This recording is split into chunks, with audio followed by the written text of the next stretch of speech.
Shalom Uvracha. Le peuple d'Israël, il est en danger. Les Juifs, ils sont en danger. Mais le pire, c'est quoi? C'est qu'ils ne savent pas. L'ennemi numéro 1 du peuple d'Israël, Bilam, Balak le prend pour qu'il nous maudisse, pour qu'il détruise le peuple d'Israël. Tout le monde sait qu'il va gagner parce qu'il est invincible. C'est un destructeur, il a toujours gagné. Et là, vous savez quoi? Aïe, aïe, aïe, aïe, aïe. Il n'arrive pas. Bilam, il est bloqué. C'est le spécialiste du Aïn Hara, du mauvais œil. C'est le spécialiste de la malédiction. Eh bien là, il n'arrive pas. Mais qu'est-ce qui se passe? Vous savez,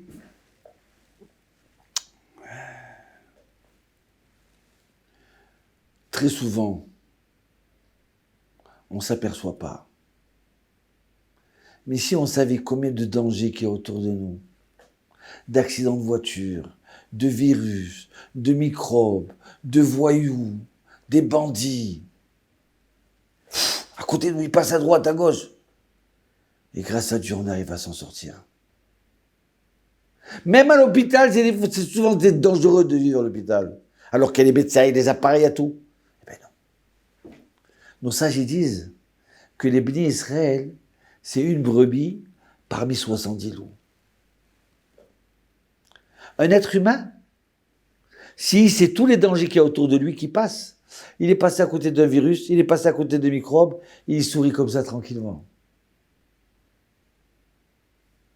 On est comme une brebis parmi tous les dangers. Mais qu'est-ce qu'il y a de l'autre côté? Qu'est-ce qui se passe? Bilam, il va pour maudire et de ce coup, qu'est-ce qu'il dit? Mi mana afar Yaakov.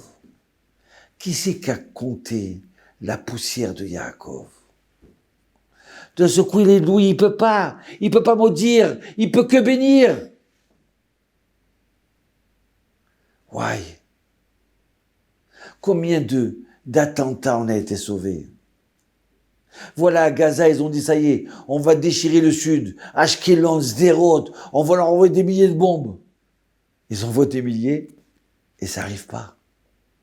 Mais c'est quoi ça? Saddam Hussein, il a envoyé 39 Scuds. Ils sont tombés à la mer. Mais c'est quoi ça? C'est quoi ce peuple?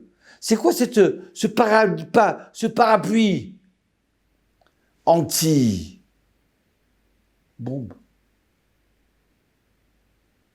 Alors, c'est pour ça que David Améler, vous savez qu'est-ce qu'il dit David Améler? Il dit, Alléluia Adonai kol goïm, dans le Hallel. Bénissez, glorifiez, vous les goïm, Dieu. Pourquoi? Parce qu'en fin de compte, Dieu, il nous a aimés. Il a été bon avec nous. Eh bien, ça va, il était bon avec nous, d'accord. Mais qu'est-ce qu'il y a pour les goïm? Il dit David Améler, ceux qui savent le plus combien Dieu il est bon avec nous, vous savez quoi? C'est les non-juifs. Ceux qui nous haïssent, pas tous, hein, mais ceux qui nous haïssent, les antisémites. Pourquoi? Parce qu'ils ont préparé toutes sortes de stratégies contre nous. Et ça n'a pas marché. Une fois, deux fois, trois fois. Hein, et ça n'a pas marché. Donc alors David Améler dit, vous avez vu de propres yeux comment Hachem il aime son peuple, comment il a protégé, comment depuis 2000 ans, on est là martyrisé à droite, à gauche, et on devrait s'effacer. Et on continue à vivre. Mais c'est pas possible ça. C'est un peuple qui est invincible. Il renaît de ses cendres. Comment c'est possible ça? Vous les goïs, vous savez combien Dieu est bon avec nous. Vous savez. Voilà ce qu'il dit David Améler. On est comme une brebis parmi 70 millions de loups. De tous les biens, avec tout ça, quoi? On est serein. On a la émouna. Ça sert à rien de s'angoisser. Il y a des gens qui écoutent les informations à droite. Attention, il y a eu ça. Et pendant les vacances, il y a eu ça. Les gens veulent plus sortir de chez eux, ils veulent plus sortir. Ça va. Fais tes mitzvot. Et c'est ça qui a été grandiose. qui a bloqué Bilam, qui a bloqué les goïms. Vous savez c'est quoi? Qui c'est qui a compté la poussière de Yaakov? Alors écoutez bien, l'arme secrète du peuple d'Israël. Il vient, il dit l'ange Raphaël, il vient, il dit c'est quoi la poussière de Yaakov? C'est les bénis Israël qui se salissent dans la poussière. C'est qui ces juifs-là qui se salissent dans la poussière? C'est les enfants. Les enfants qui se salissent. Mais en même temps, ils étudient le Mishnah. En même temps, ils étudient la Torah. Ceux-là, ils ont bloqué l'œil de Bilam. Ceux-là, ils ont bloqué nos ennemis, nos attentats, nos terroristes. Oui. C'est les enfants qui étudient la Torah. Un enfant qui étudie la Torah, il crée des anges. Il crée une protection spéciale. Voilà, Bilam, il dit, mais je peux pas. Le Balak, il dit, mais qu'est-ce que tu fais là? Tu es en train de les bénir. Mais je peux pas faire autrement, il y a quelque chose qui me bloque. Ah, combien c'est important de construire un Talmud Torah, une école de Torah. Combien c'est important que les parents, ils poussent leurs enfants, Ken, vas-y mon fils, va étudier. Vas-y, je vais t'aider, je vais te donner, je vais te payer un professeur qui va venir à la maison. Mon fils, il faut que tu saches que tu es juif. Et à ce moment-là, les goïms, oui, ils vont commencer à glorifier Dieu. Combien Hachem nous aime. Combien ils ont tenté des attentats. Ils ont essayé. Ils sont arrivés une fois sur 100. À un tel point qu'ils disent, ah, voilà, on a été les plus forts.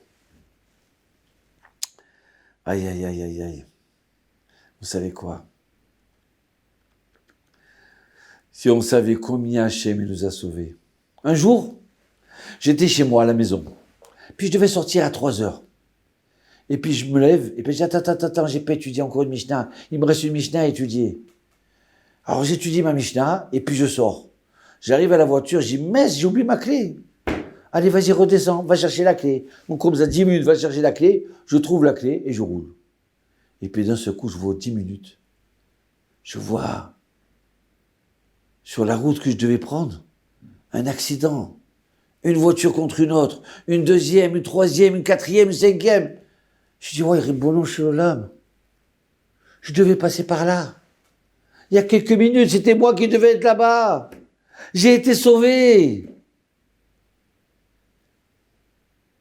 La majorité des fois, on n'a pas la chance de savoir comment Dieu nous a sauvés. Et nous, on se plaint.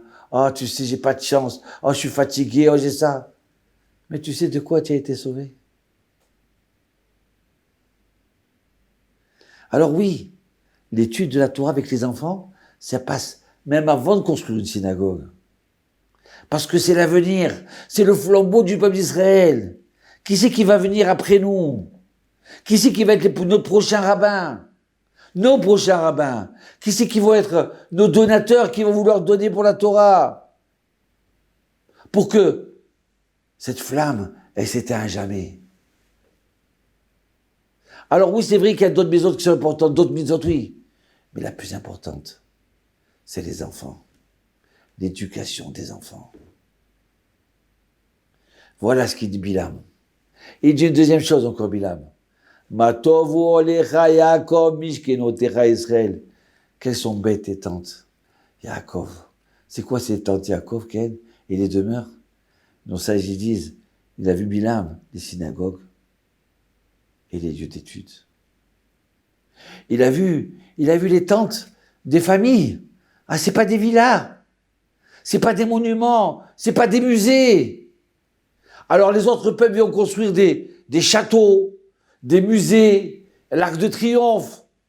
Non. Notre symbole à nous, c'est notre tente. Peut-être tout simple de l'extérieur, mais tellement pur à l'intérieur. Tellement kadosh, ce shalom baït, qu'on fait attention à notre famille, qu'on regarde pas la famille de l'autre côté, de notre maison. Non. Notre famille à nous, elle est pure. Je regarde chez moi. Je m'occupe de ma femme et de mes enfants.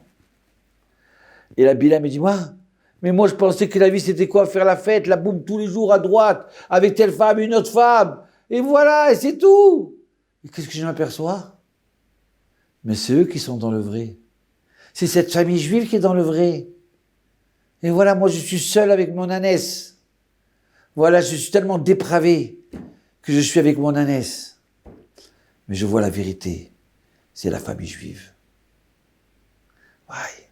Avec ces enfants qui sont assis par terre, en train d'étudier la Torah. C'est ça le plus important. C'est ça le plus beau, la plus belle peinture. La famille juive. Shalom.